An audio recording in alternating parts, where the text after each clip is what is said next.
and play just like a dog. Don't eat me.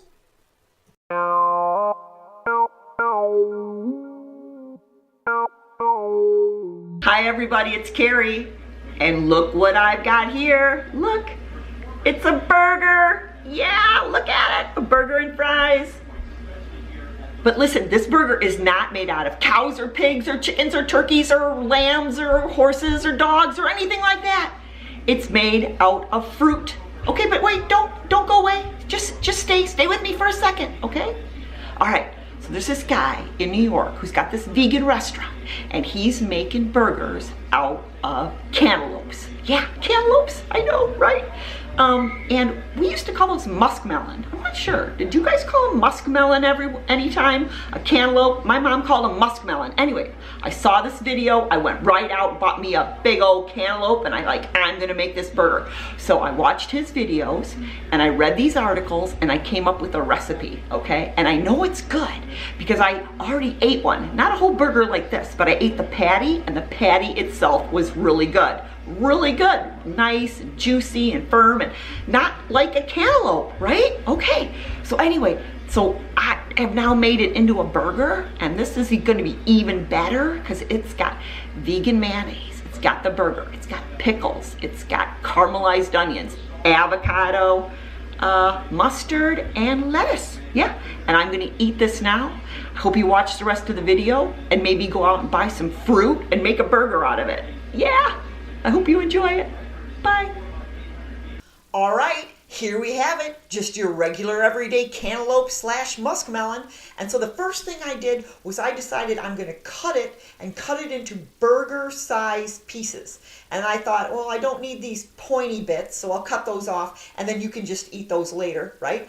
And so anyway, I'm cutting it into what I think will be the proper burger size. But I made a mistake here, people. Don't make the same mistake I made. See how thick this is? See how thick these burgers would be? I'm going to show you a clip of what I should have done. Stand by. Okay, people, this is what you should do. Instead of making a big half-pound burger, we should concentrate on making quarter-pound burgers because that way the marinade can get all in there better and it'll be a lot more tender, I'm thinking. So this is what we should have done. We should have cut it in half and then we should take some sort of a pointy object like this skewer or a toothpick or, oh my God, a fork. You could just use a fork and poke holes in the cantaloupe and then that'll tenderize it and then it'll allow the marinade to get down in it. This is what you guys should do, people. I didn't do it the first time, but this is what you should do. Okay, so here I go with my 6 big, thick cantaloupe burger patties. Had I cut them in half, I'd have had 12, but I don't. I've got 6, so let's get this marinade started. Okay. So the marinade I'm going to use on these burgers is the same one I use when I make carrot dogs.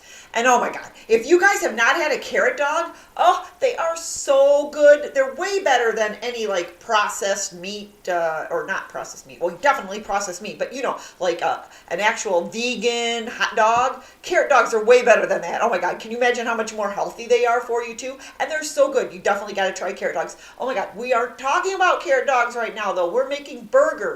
So anyway, I'm going to use the same recipe. Stand by.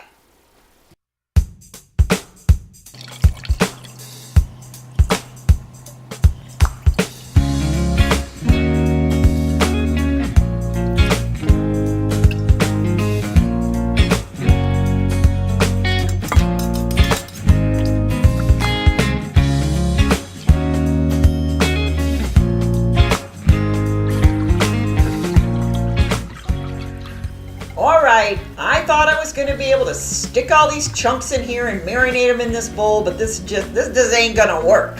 So I'm going to have to resort to the bag method. I love the bag method for marinating, except for you got to waste a bag, but I'll reuse this bag for something else. So I'm just going to take the marinade, dump it in the bag, stick this bag in another container, let it sit overnight in the fridge, and I will flip it once in a while. All right, here they are. It's been overnight. And give it the sniff test. Yep, that smells pretty good. And we are going to go on to the next stage, which is smoking. All right, here we have my little stovetop smoker. Gonna check the recipe guide here and see what it says about smoking fruit.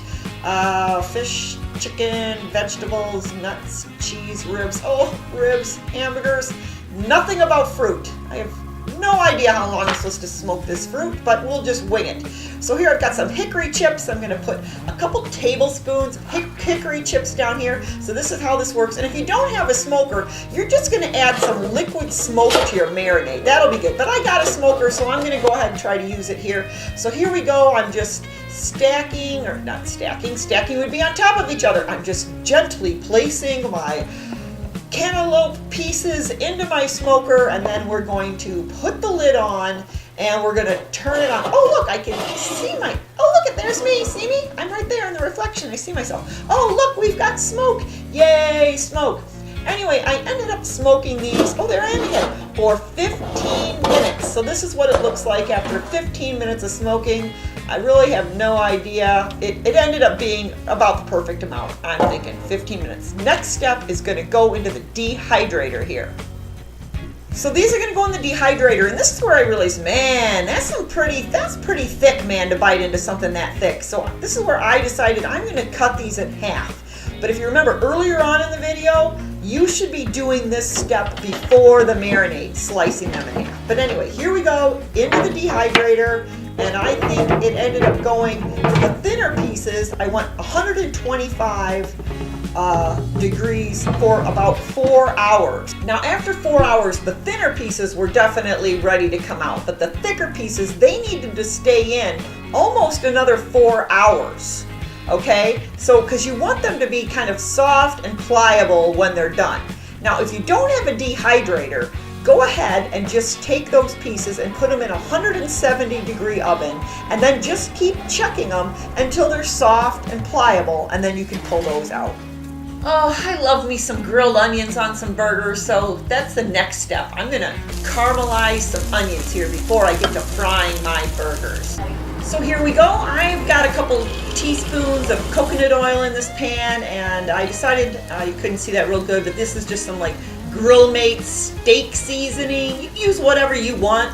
I use that. I got a little salt here. I just it didn't take very long for these to fry up, maybe a couple minutes on each side, and then season the other side, and then they're ready to plate.